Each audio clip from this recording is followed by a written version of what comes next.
A realidade tende a ser decepcionante.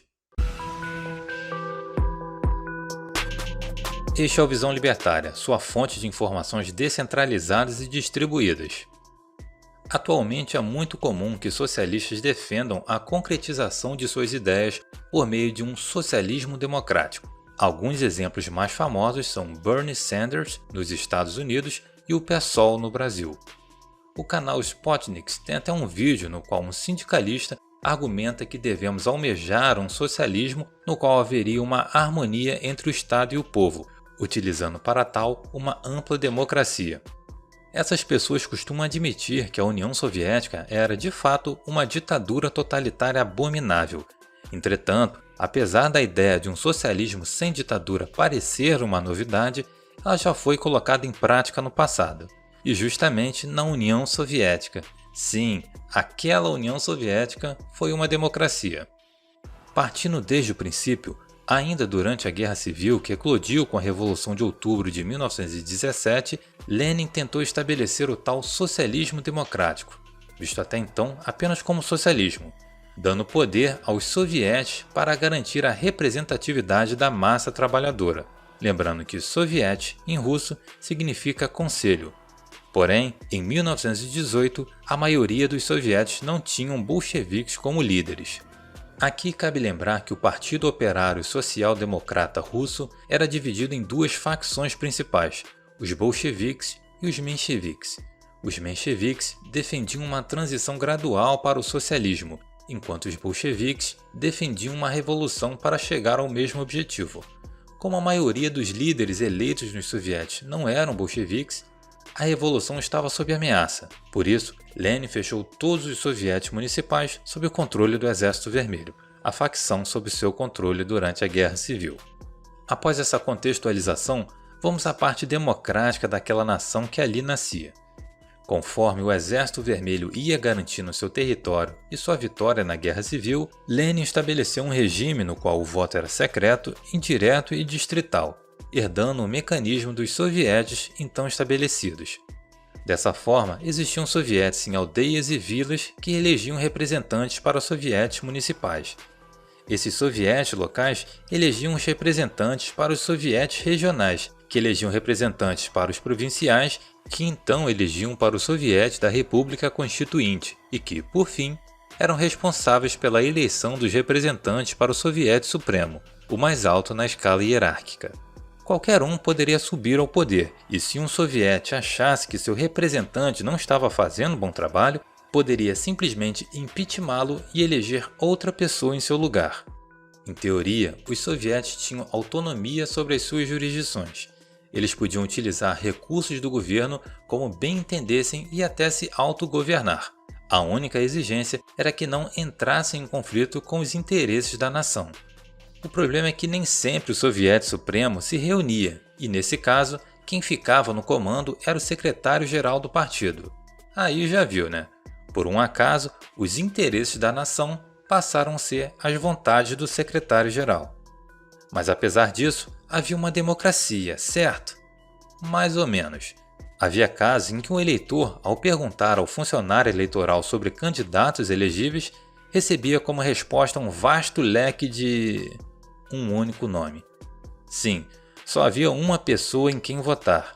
Isso acontecia porque quem concorria às eleições era escolhido previamente pelo Comitê Central do partido. Com isso, o camarada escolhia se iria votar contra ou a favor daquele candidato.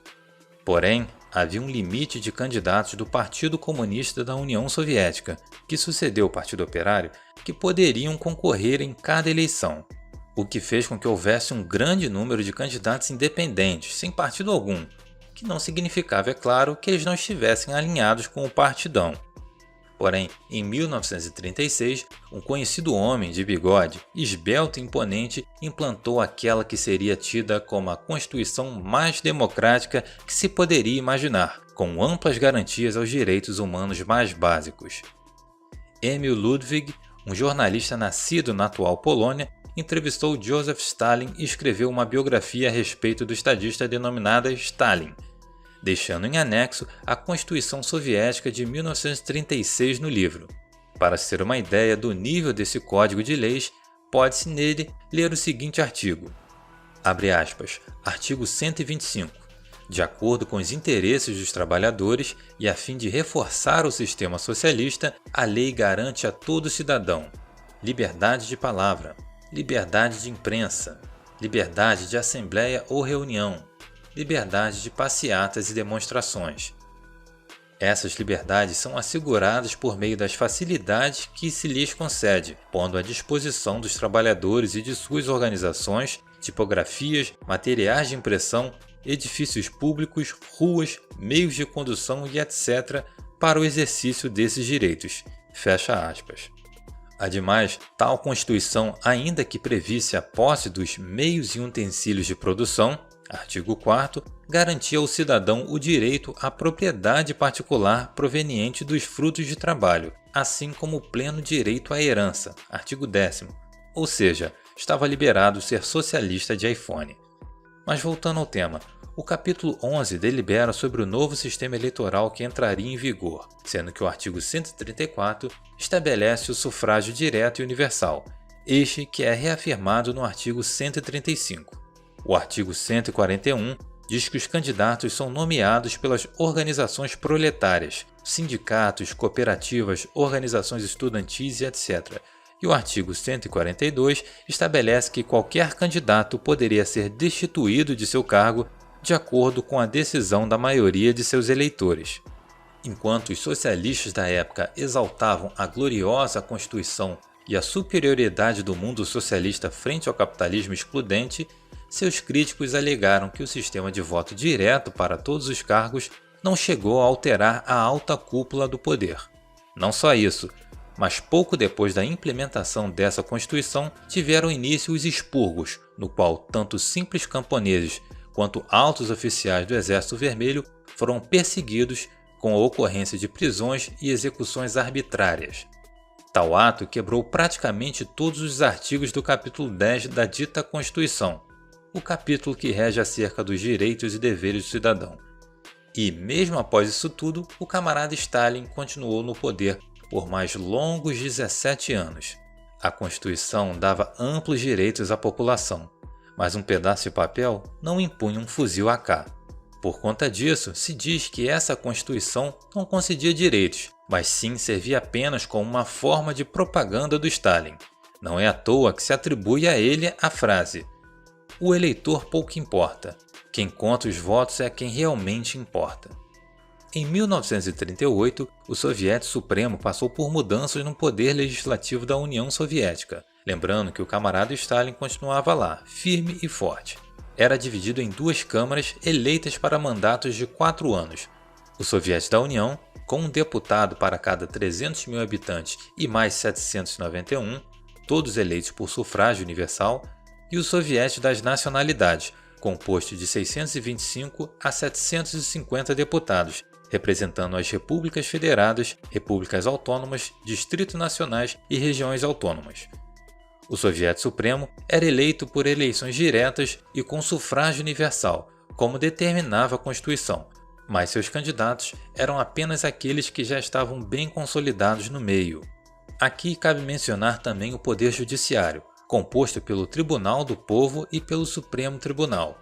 O papel do Judiciário Soviético não era exatamente o de julgar se uma pessoa era culpada de um crime ou não, mas sim o de instruir a população por meio do julgamento dos acusados, apresentando os crimes cometidos pelo réu e as provas desses crimes.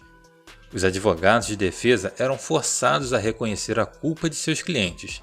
A Constituição de 1936, em seu artigo 111, estabelecia que o réu teria direito de se defender, mas os julgamentos dos opositores de Stalin durante o expurgo mostram que não era bem assim. Com a morte de Stalin, a política soviética perdeu seu caráter personalista e o poder passou a ser exercido de fato pelo Soviético Supremo ou pelo Politburo. Entretanto, a KGB, famosa agência de inteligência soviética, foi incorporada ao partido e suas operações foram intensificadas, com redes de informantes sendo espalhadas ainda mais por toda a União Soviética. Todos os membros do Soviético Supremo já tinham um bom histórico e eram raposas velhas no partido.